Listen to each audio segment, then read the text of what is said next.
Hey babes, my name's Hannah. And my name's Chasity. Welcome back to Bookish Babes. Today we are doing our first wrap up of the year. We're doing our January 2022 wrap up.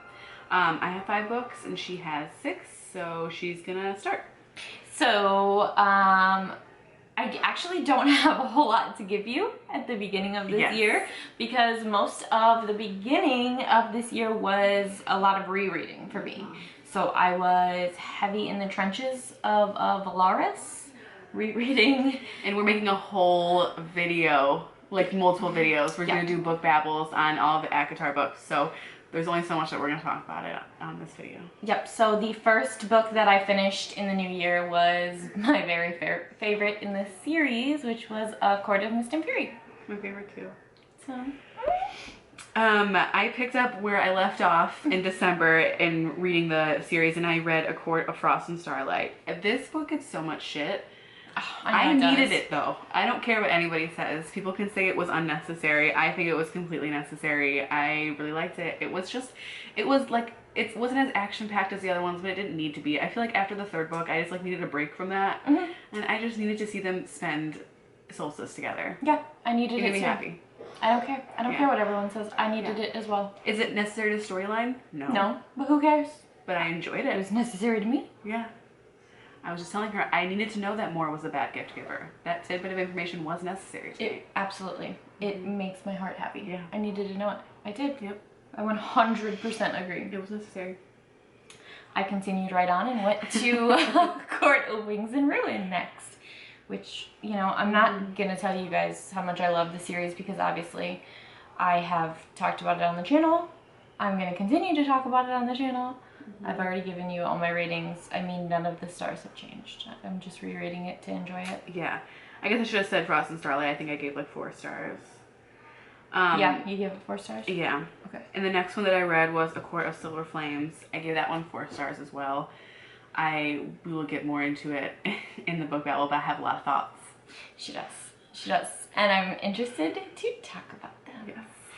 So stay tuned. Which, okay, so my next one was Frost and Starlight. A Court of Frost and Starlight. This is going to be the most boring video really, ever. I'm sorry. I promise we do talk about other books, but that was my next read, and I was rereading to take notes, to get ready for these book babbles, to re-enjoy it, to re-immerse myself in this world as she was experiencing it for the first time, and, you know, getting ready. Spoiler alert, I might reread some of them this month also before our video, so we might just be talking about them again next month. So just, you know, getting you ready, because I'm just telling you what I read. That's what I read. We just want to do the videos justice with all the details that we can. Yes, so I've got to tell you because I read it, so. Sorry.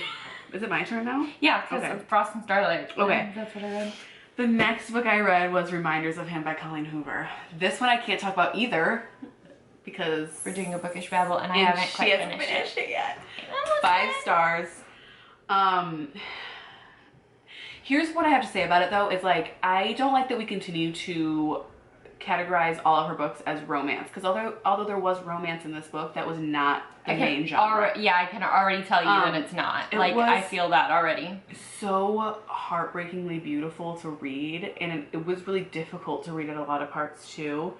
But I think it was really important. It's a really important conversation to have, and it's a conversation or a topic that I've never thought about in the way that I did after I finished it. And that's all I'll say on it. But like 100%, I feel like anybody should read this book. I can already see that, and I agree with you that I'm really tired of her just being looked at as a romance author. It's getting really annoying. So the next one that I finished was Desperate Measures. That is the first one in the Wicked Villains series by Katie Roberts. I gave this one 1 star. So this is my second book by Katie Roberts. First one was Neon Gods, and I absolutely adored it. I loved Neon Gods so much. This one is an older title from her that I was really excited to get into Wicked Villains. It's totally my thing. I love villains, and this one was kind of a dark romance, kind of a twist on Disney. Okay. It was Jafar and Jasmine. Oh. So I was like, okay, that piques my interest. Didn't pique my interest for long. My issue was we started the story and I was really lost. I really felt like we began it and we were immediately immersed in like the middle of this very complex relationship of warring worlds. Mm-hmm. And I was like, okay, trying to follow along, get kind of like my grounding here in this world, hoping that like we'd get some backstory and kind of figure out how we got to be where we are. Right. It never happened. Okay. So I have like no background information on these people or how we got to this point, how this relationship developed, why these parties were at war, and I was just still lost. I feel like there was no character development. It was basically just smut, which like, okay. Doesn't really mean much if there's no story. I like smut as much as the next person, okay, but like I want a plot. Yeah. I would like a story. Thank you. And this is that there was none of that. There were plot holes totally throughout the story. I feel like the only reason we even had the like scene, so they go to the underworld and they meet all these other characters, which I feel like that scene really was only set up to introduce other characters which come in throughout the rest of the series. Okay. Because it literally served no purpose. That's kind of irritating. It was just like more smut and introducing other characters. Yeah. Served absolutely no purpose. Okay. And then there was no character development. It was jumping back and forth a lot between feelings. I didn't like it. I was really confused and I had no... Do you think you'll continue the series? No. Okay. Not this one. It's not going to stop me from picking up her like newer releases. I think I'll continue the series with Neon Gods, like the Neon Gods series, because I really liked that one. I'm going to get Electric Idol, which is the second in that one. I'm going to pick that one up, but I don't think I'm going to pick up any of the older titles in the series because that one really just turned me off. Yeah, that makes sense. Yeah, I mean, obviously if I like Neon Gods, she's come far as an author. Yeah. With like plot holes and stuff like that, creating a story to go with it, but Desperate Measures was not for me. The next book that I read, so every single year I reread the Harry Potter books. Usually I do them all at once and I don't read any other books in between. It's just like I reread the whole series at once, but this time I decided that I was going to read one per month. That way I was still getting to other books. So I obviously read the first one in January. Every time I listen to the audiobook of the Harry Potter books, I am like amazed by how much I love the narrator. He does a great job. He pronounces things weird, like he says Voldemort instead of Voldemort, which throws me off every time. But he does the voices really well. I love the way he does Hagrid's voice. I would give up my left arm to reread Harry Potter again for the first time. It's just like every time I listen to it, I think of like the first time that I read it back in like middle school, and it just makes my heart happy. It was so good. I love these books. I love that. I really love these books. I love that for you. Makes me so happy. Now I'm on the second one. The second one was always my least favorite, but I'm still enjoying it. Good. Yeah. Good. That's how I feel with Akatar. Yeah. I ridiculously listen to that. It's not even funny. Like regularly reread it or re-listen to it. Yeah. Yeah. It's ridiculous. Speaking of, the next one I listened to was A Court of Silver Flames. Yep. I really, this was my second time. Okay. This was technically my first time rereading it. This was only the second time. Did you enjoy it more or less the second time? I think I enjoyed it more. Okay. I think I enjoyed it more. I caught things that I didn't in the first time, which of course, I think was to be expected because I was paying more attention to the side characters. Yeah. Which, I mean, is usually what I do. It's usually the first read through, paying attention to the main things, and then so I catch other things and I pay attention and make my little notes. For the video. My little notes. So yeah. The last book I read was Punk 57 by Penelope Douglas. The only reason I read this, because I've not had a great experience with Penelope Douglas in the past. I feel like I've read something by her that I didn't, maybe I remember wrong, but I don't feel like I loved it. But there is a booktuber that I watch and really like, and she loves this one, so I decided to pick it up, and it was not for me. There was a lot, I don't even feel like I had any issues with it necessarily. It was just kind of boring. It was like, the whole premise of it is these are two like childhood pen pals who like then meet for the first time and like really don't get along, but they meet super early on in the book, so then there wasn't like that build up to it, and so I was just like, okay, what is the rest of the book supposed to be?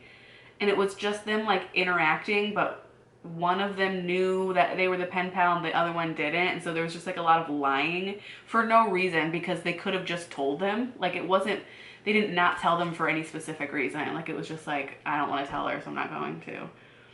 And then they're supposed to be in high school, which I continually forgot, because they kept making decisions that were really out of character for high school age people.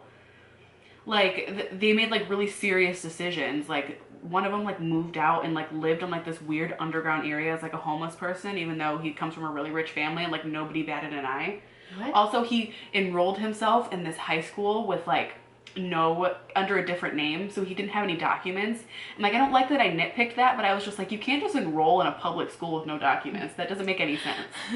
Like, there was just like little things like that I was just like, okay, but like, I do the same thing. It doesn't make any sense. I understand that like it's not reality, but like there's only so far that you can go without like a reader catching on to things like that. And then, you know, there was also like this whole premise where he did something really bad and got arrested, but because his family comes from money, they just let him go. And I'm like, that's not at all, like, you still have to like, I get that maybe he wouldn't have gone to jail for a long time, but he doesn't just get let go from his holding cell because of that.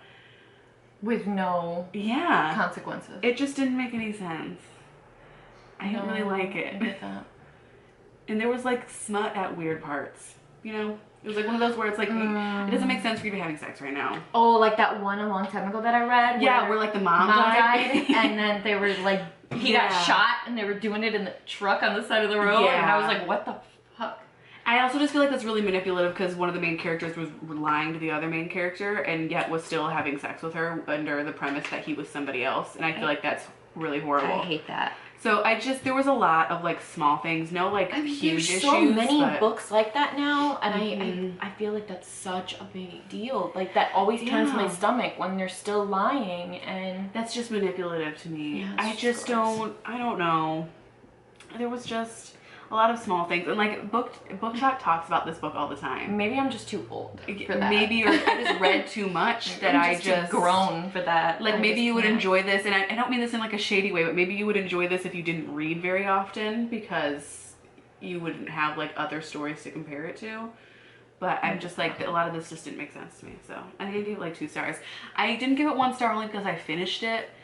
So like, clearly it wasn't so bad that I DNF'd it, but there were several times throughout the book that I was like, I should just stop reading this. I'm not having fun. But I read it. Yeah, it was fun. I just gave it 2 stars. Anyway. I'm sorry. I'm sorry. I wouldn't recommend. I know you were thinking about reading it. Don't. Skip it. Okay. Yeah. Well, my last one. You guys are just gonna be so mad at me this month. I'm sorry, guys. I have like nothing for you. This is the worst video we've ever made. I'm sorry. We'll make it up to you. We have a lot more coming, I promise. But the last one that I read is Micah from the Anita Blake series. It's number 13. It's a novella by Laurel K. Hamilton. Unfortunately, I only gave it 2 stars. So this one kind of let me down. Micah is one of my favorite characters in the series, and this novella was kind of, you know, like a little breakaway talking about him. I was excited for it. My fault, because I didn't know it was a novella going into it. I just like went to Goodreads and was like, oh, what's the next book? And then I downloaded it to listen to on audio. So first of all, I didn't know it was a novella going in because I'm a dummy and didn't check. So I was real shocked when it was real short. So I was sad about that, but that's my own fault. So that's not like a reflection. But what is a reflection is, even if it wasn't necessary to the storyline, which it wasn't, I still would have enjoyed it, like kind of like a Frost and Starlight thing. Yeah. Like even if it wasn't necessary, I still would have enjoyed it if Micah's backstory was good, and it wasn't. I felt really cheated on his backstory. I felt like the actual novella was more, again, about Anita and Anita's personal issues, and more of her just kind of being like, oh my god, Micah, you spent too much on this hotel room. What? Oh my god. Like, stop. Just stop and be appreciative and, like, focus on him for a minute. So that was kind of annoying. And, yeah, his back, I just wish it would focus more on Micah. It was called Micah. It was named after him and it didn't focus on him. No. And his backstory was just a bit disappointing. So I give it 2 stars. Lame. But, you know, now I'm back in the novels, so. Yeah. Can't win them all. You can't win them all. No. You know, I'm sorry. It was a weird reading month. It was a weird, we're gonna do better. Yeah. We're gonna do better. It was just an odd beginning of the year. Okay, so that's what we read in January. Thanks for joining us. Comment down below and let us know what you read and if you had a better start to the year than we did. Like this video and subscribe and turn on that notification bell to know when we post next. We'll see you later.